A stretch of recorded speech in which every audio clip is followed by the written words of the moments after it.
What's something popular that you refuse to get into?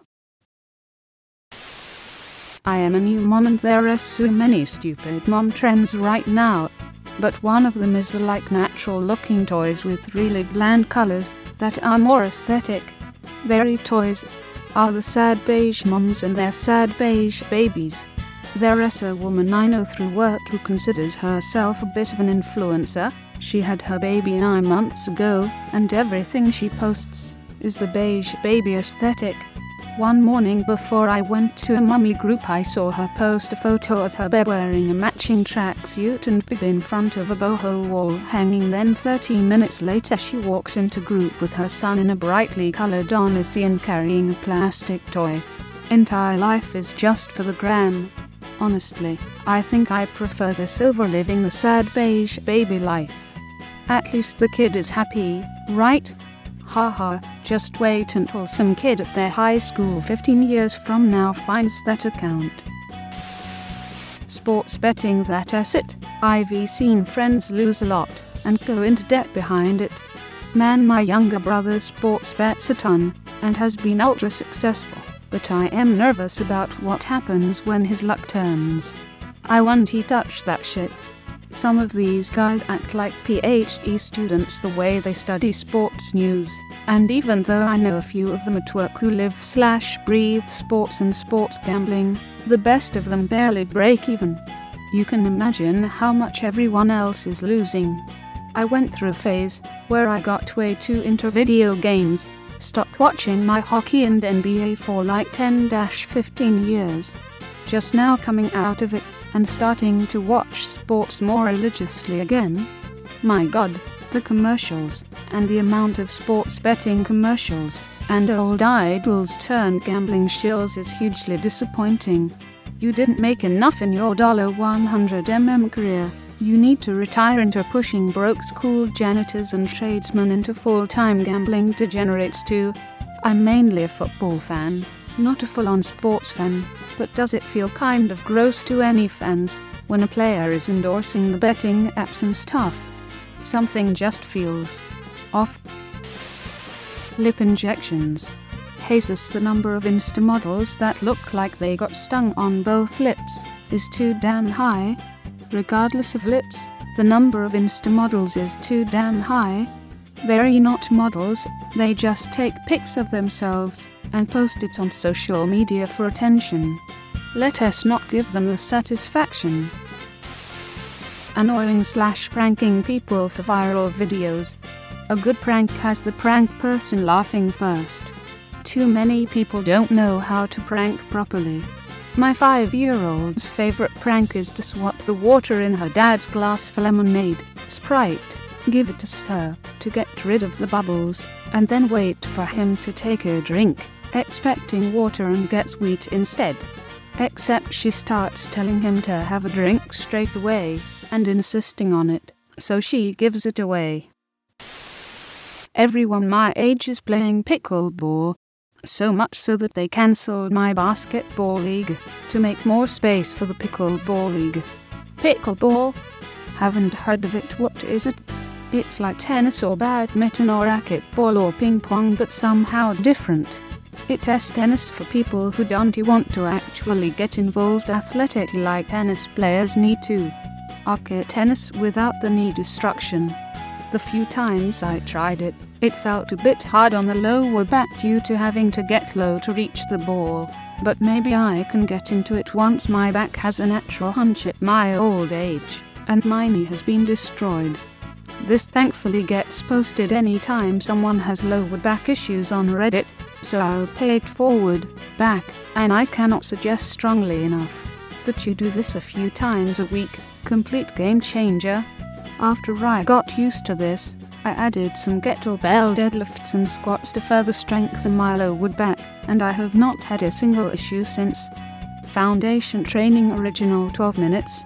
Right bracket, https www.youtube.com/watch?v=4 Elf on a shelf. I refuse to have to come up with creative shit for 25 straight days until my kids no longer believe in Santa. So a few years ago at Christmas Eve, I was with my family and saw this little toy sitting on the counter. And my niece was right next to me. She was 8. I pick up this toy and say, "Oh, can you tell me about this toy?" And she looks at me and then starts screaming and crying. I'm fairly sure suburbs of the city could hear based on how badly she was crying. And it was like a light switch too. She went from being happy at the holidays to suddenly, in an instant, seeing me hold that toy, crying like somebody died. I'm just standing there like, what is happening right now? Suddenly my brother-in-law comes running over and says, no, it's okay. C/U/lost my mind doesn't live in this house. He can't affect the magic, and I am just playing along without knowing what I'm playing along with yet at this point. I'm like, yeah, I don't have magic. I can't control the magic. Carrot. What carrot magic? And so I put the elf on the shelf back on the counter the way he was, and my niece instantly is relieved, instantly stops crying, and my sister assures her that me touching the doll didn't mean anything. I'd never heard of elf on the shelf. I just saw a toy at Christmas time. It was holiday themed. I assumed she got in to open one toy early, and I just wanted to play with my niece. My mom later explained that apparently elf on the shelf isn't allowed to be touched by anyone in the house, because then it loses its magical properties that bring Christmas. And my brother-in-law was basically just trying to ease the situation and show her Christmas wasn't cancelled because her uncle was an idiot. In one sense I felt like the biggest asshole ever, and on the other I was also feeling like it wasn't my fault. If you have a childless adult over your house, and you have elf on the shelf, you should clue them in on what the hell is going on as they get to your house. Hey, don't touch the elf on the shelf over there, it's Santa's spy that can't be moved. Apostrophe something like that. I had no idea what was even happening even as it was happening. I just knew I suddenly did something very, very bad. You're telling me I could have cancelled Christmas every time one of my kids moved that thing? I'm bringing this to my temple next chat. We're going to have a field day. The war on Christmas is practically won. There is mensch on a bench.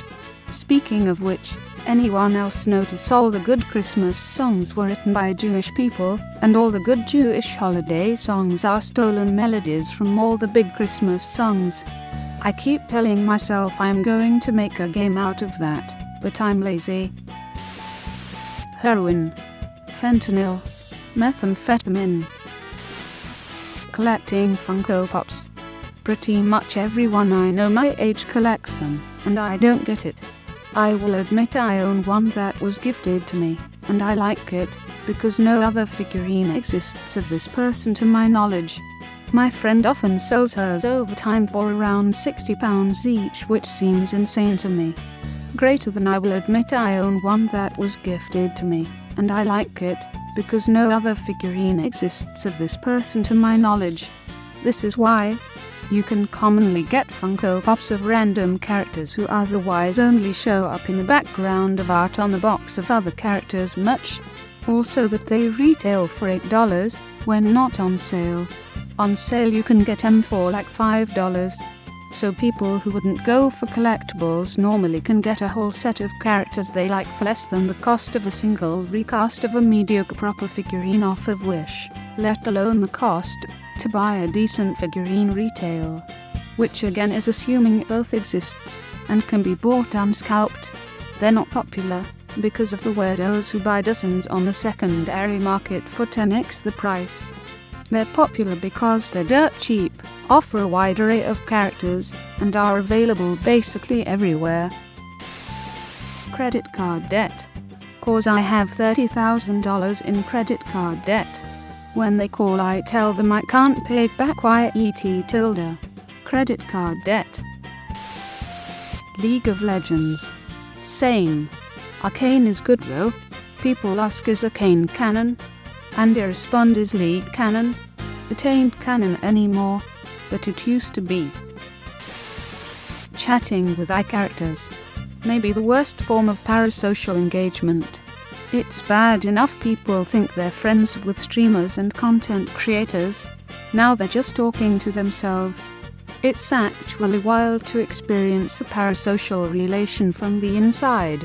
Like, I've never been on the receiving end, but after you read a bunch of papers by one author you want to tweet to them about it, but you get no response, and then you remember, oh yeah, I don't actually know them. I'm sure there are more severe cases than that, but seeing my brain have the wrong expectations is weird. You can definitely write to an author if you enjoyed reading their works/articles/books/etc. They're a real person. And it's normal to send a message to an author. People have been doing it for hundreds of years. Smoking anything. Not even brisket. It's the gateway meat. No way. You can't just go with the big stuff right away. Ribs are the gateway meat. Cheap, can get at every grocery store, don't take very long, are delicious, and are simple. But the high only lasts so long. Eventually you want something that lasts longer. You've already done pork, so you move on to a pork butt. Maybe like a 6-pounder. You put in 9 hours and your friends all love it. You get that buzz of joy, so you move up to a 15-pounder. Your friends all get geeked off your supply and you have some leftovers to scratch the itch with different meals over the week. You may be sneaking a chicken for a quick fix on a Wednesday. Before you know it, you're driving to a butcher shop to find a legit local chunk of meat. And that's when it happens. You see that big piece in the case just to the side of the butcher's walk path. You calculate the weight in your head and guess it'll be about $65. You've already got some buddies asking, what's up for the weekend? Why not go big? You can take it. You're no amateur. You do it. Let your guys know to swing by Saturday evening. Friday you start trimming and getting the rub on. You're exhausted from a long week of work, but you've estimated your start time needs to be by 1 a.m. at the latest, so you give yourself some playtime and plan to start at midnight in case that stall runs on you. You know you can rest it longer in the cooler if you need.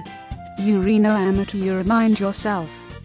Now you're running on fumes as midnight draws close, but you're already riding the high before there's even flame to wood. No way you're sleeping tonight. Too geeked up. Have to keep an eye on that airflow. Thin blue smoke only, no big white puffs this time. The sun comes up and you decide it's time to really be a professional. Mimosa. Beer. Bloody. Obviously. It takes effort to make. Just like this brisket. Noon is here, you crack the first beer. Smoke is going great. Guys will be so impressed. You keep staring at the thermometer. You don't even realize it, but you're hooked. The meat has you. Smartwatches, particularly Apple. I have a number of watches, but the last thing I want is to get emails, calls and texts on my watch.